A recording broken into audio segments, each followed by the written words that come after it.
So, we will continuing this press conference in English now. So first of all, excuse me for my horrible English accent. Please welcome Roger Waters.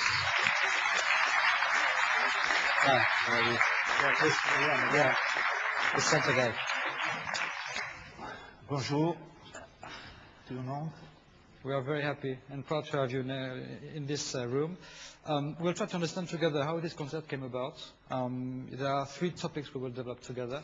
Okay. First of all, technology, after the concert in itself, and finally, the French aspect of this concert.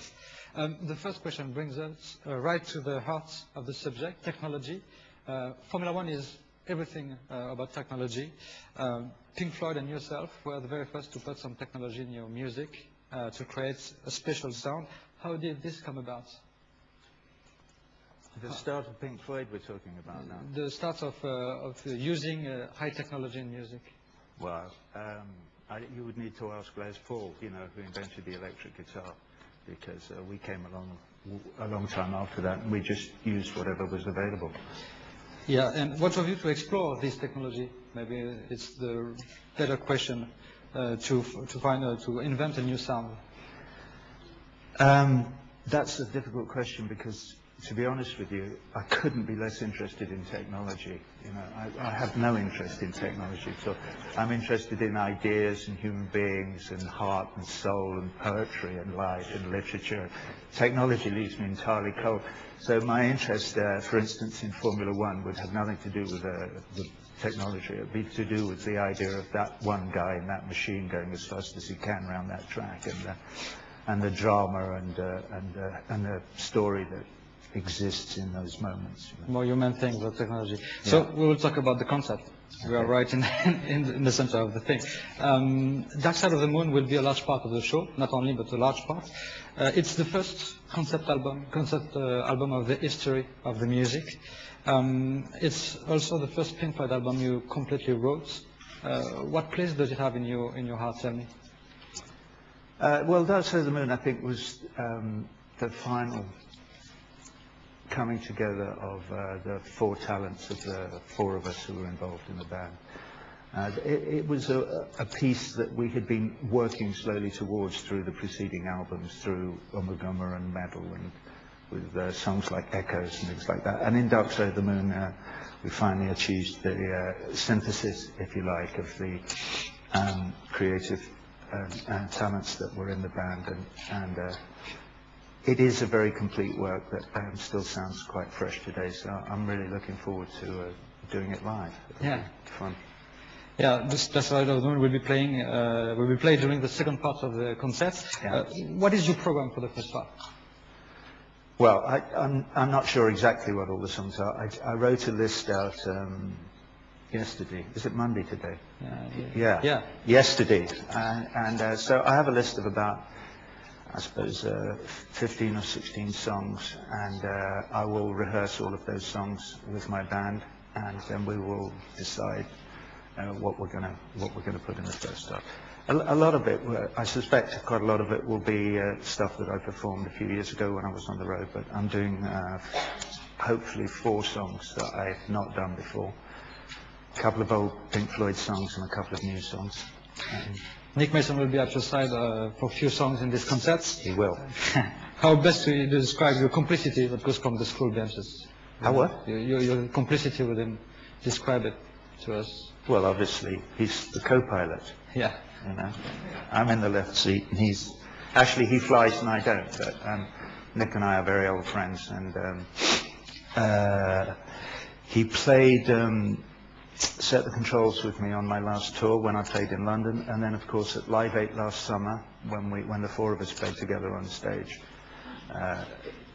It was great. It was really good fun, and he and I spend a lot of time together. You know, we go on holiday together with our families, and so I really look forward to working with him on this. Let's talk about the 2006 summer. There are a few dates across Europe. Why this concert in Mexico, we'll talk about the French concert, is so special for you? Is it?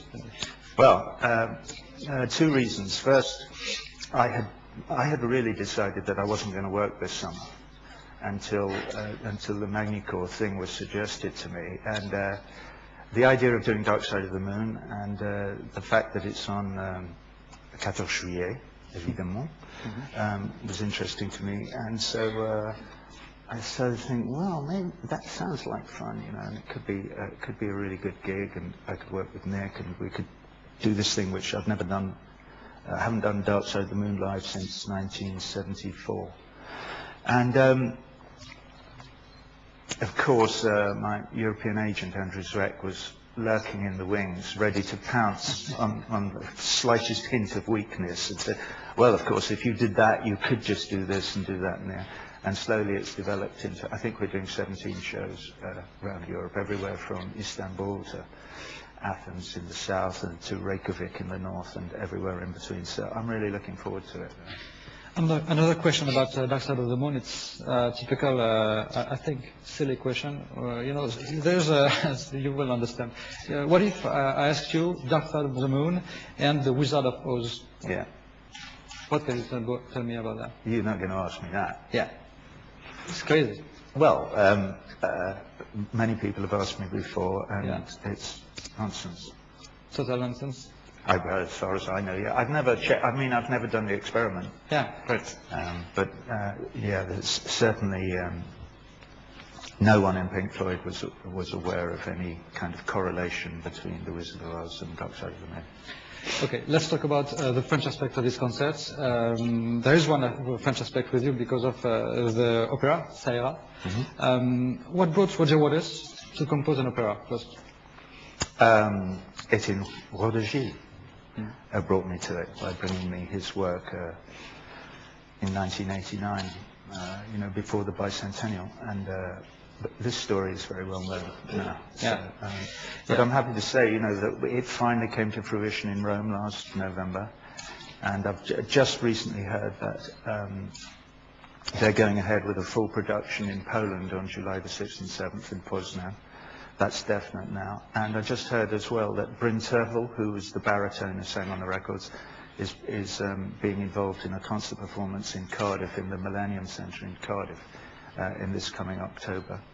And there's they're going to do a full production in Tampa Bay in the Performing Arts.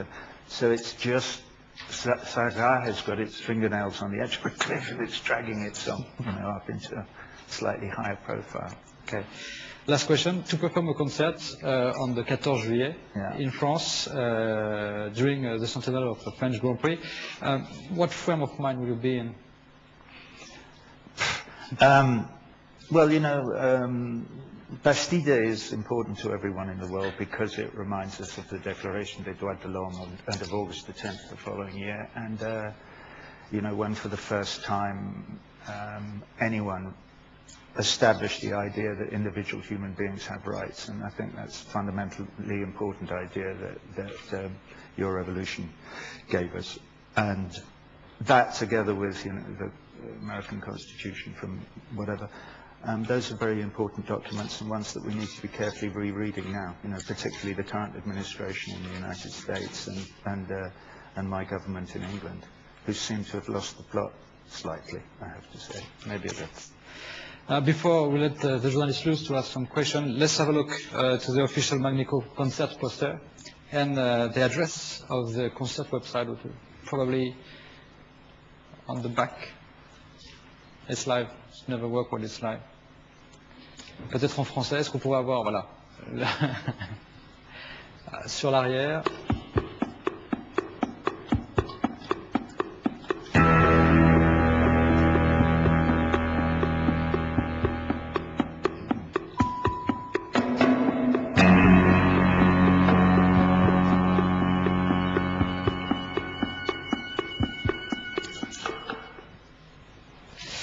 Ok, pour les questions, même principe que tout à l'heure, vous allez avoir des micros. Et Amy Sorward qui va vous donner une traduction si besoin est. Hello, Roger. Hi. I'm Roman Decorette from Best Corner magazine. And I wanted to know who you're going to be playing with. Who are the guys playing with you? The band? Yeah. Well, It's the usual band, except I've come down to a couple of people whose names I'm not going to mention yet, who for the lead guitar player. But everybody else is who I've always used: Graham Broad, Andy Fairweather-Low, Snowy White, John Carrin, my son Harry, Katie Kassoon, Pat Arnold, Carol. That's about it. There's a different saxophone player this time, a guy called Ian Ritchie, who's who I've worked with in record production in the past, but his main love is the tenor saxophone. So that's it. Technically, I know you don't like techniques, but may I ask you what amps you're going to be playing on? What, for my bass? Yeah. Bass amps? Yeah. I wouldn't dream of asking whoever it is who puts those on the stage. I know my guitar because, you know, it goes with me everywhere. It's a sort of strange hybrid instrument. It's basically a Fender Precision, but it's got a carved-in neck and it's got some strange electronics in it, but in the bass guitar. And I play an Eric Clapton signature model Martin acoustic guitar. But I have no idea what amplifiers I use. On the Precision bass, you got active electronics. If you say so. I mean, is there a battery inside? I haven't looked inside. I have people to look inside it for me. You know, I'm just not interested. You know, I couldn't even tell you what guitar strings I use. And last, any idea about another reformation of Pink Floyd with Dave Gilmour? Well, you know, never say never. As I've said often since Live Aid, if something crops up in the future, I see no reason. I think it was very enjoyable for all of us last summer. I know Dave's busy at the moment because he's releasing an album and he's going on tour, I believe. So who knows? I just can't say, but I would see no negative, you know, to playing some songs with those guys again. It was good fun last July. Do you have enough material in stock for a new album like the pros and cons of Hitchhiking? Or? I do, yeah. I have. I must have a dozen songs that I've recorded in various stages of development, and there's definitely one album somewhere in there clawing its way to the surface, and hopefully it will escape shortly. There may even be two albums. That may be why I haven't finished anything. It may be that there's one political record and one, you know, record that would be more like a sequel to The Pros and Cons of Hitchhiking, and that it would be more about relationships and sex and love and all of that, the other side of the human affair. Thank you very much. Okay. All I can say is break a string. Thank you. D'autres questions? Will you watch the Grand Prix at Manico? I would love to, but unfortunately we're doing a gig in Locarno in Switzerland on the 16th. So I might see it on TV, but we can't be there. Well, I suppose I could. It's not that far, is it? Locarno, it's a short plane ride. Well, maybe. I'd love to do that.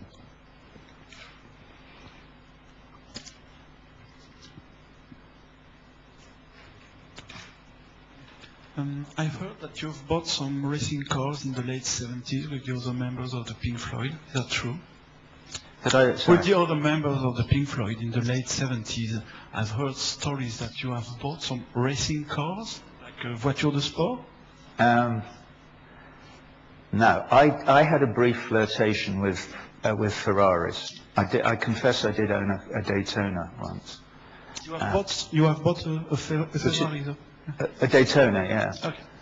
Spider, which I had for a few years. Which, in fact, I still have one Ferrari at home. I've got a Dino, 246 GT Spider, which I keep in a sort of warm garage because it's such a beautiful little motor car, and I love it. And I rarely use it. But no, the man with the great passion for motor racing is Nick Mason, who will be playing drums with me on Friday. And his father, Roland Hill Barclay Mason, made a series of wonderful films for the Shell Film Unit on the history of motor racing, which I'm sure a lot of people in this room will know.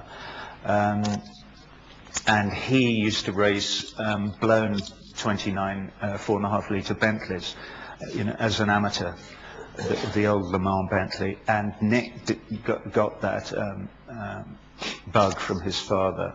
And when I first met him, I remember he had one car then. It was an Austin Nippy, which is an Austin 7, but it had a fishtail, and it was a sort of little tiny pretend racing car.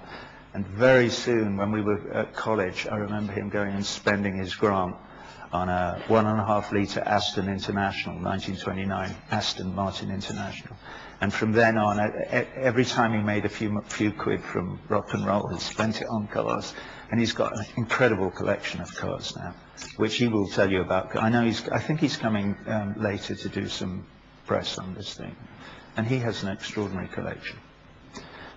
And is the Dark Side of the Moon your favorite Pink Floyd album? Why did you choose that one? No, I think The Wall was actually, if I had to choose one album, it would be The Wall. I think it's more interesting to me. Though, as I said, Dark Side of the Moon has stood the test of time, and I think is a great piece of work, and I'm very, very pleased to be able to perform it.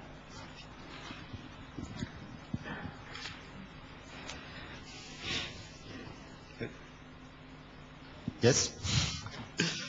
Roger, for you, what is the dark side of the Formula One? The dark side? That's an interesting question. I may be wrong, but it seems to me that the sport has got safer over the last 15 or 20 years, which is a very good thing. Because although I never lost any friends racing, one of my closest friends years ago was James Hunt, who sadly, as you know, died of a heart attack, brought on, I think, by a surfeit of snooker.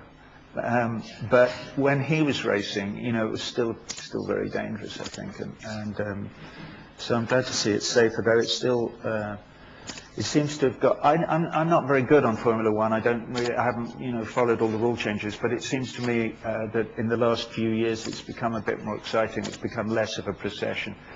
And hopefully the sport is moving towards the racing being more exciting for the public, because it went through a number of years where it seemed to be you made a good start and then either the car went round the track or it didn't, and if it did you won and if it didn't you didn't. Now it seems to be more competitive and there's a bit more jousting, and that's good for everybody, I think. I mean, it amazes me how those guys get in these machines and go that fast, I think for those of us who usually see the sport on television, it's very hard for us to actually imagine just how fast these guys are going. Which is why it's great for people to go and see the thing live, to get the sound of the fury of what it actually is that they do. J'ai une petite question pour le président. Est-ce que vous vous rendez compte quand même que pour cet événement qui est important pour vous, le centenaire du Grand Prix de France, vous allez avoir l'une des légendes vivantes du monde de la musique, notamment du rock'n'roll. Comment vous Vous me demandez si j'en ai confiance? Oui, je pense qu'on a réfléchi avant. Pas confiance, conscience. Et si vous me demandez quel est le côté noir, vous avez dit tout à l'heure, de la Formule 1, pour moi c'est l'argent. Alors justement, Président, pour vous, quelle est l'importance aussi d'avoir l'une des légendes vivantes du monde du rock pour cet événement?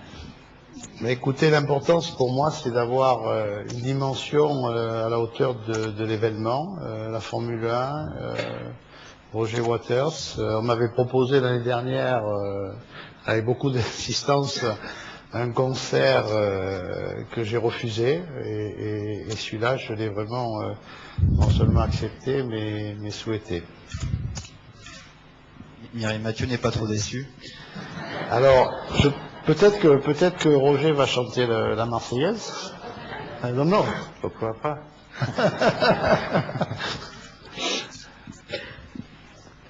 Maintenant? Non.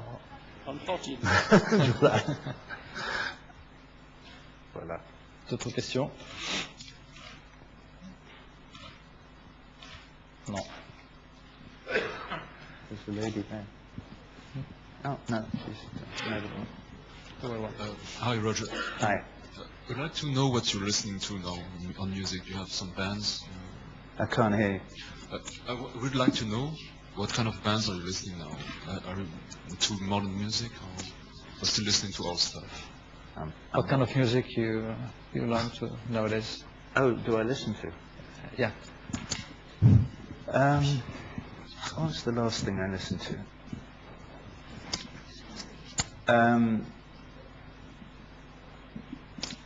The last two albums I've been listening to, I listen in the car really. When I'm at home I tend not to listen to music. If I'm not doing anything, I watch sport on TV. When I'm in the car, I listen to music. The last two things were John Prine had a new album out earlier in the year, which I've listened to a lot. And I've been listening to Norma, with Maria Callas, you know, Puccini opera. And I will listen to that until I think I know it, and then I'll move on to something else. I tend to listen repetitively rather than, you know, I hate surfing channels or trying to find songs to listen to on the radio, you know. So I just put a couple of CDs in. In the car. In the car, yeah.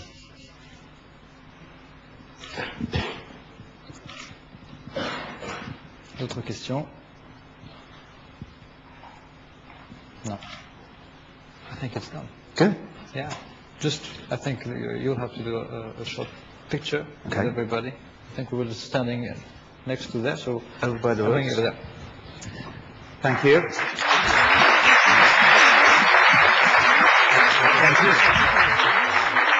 Thank you.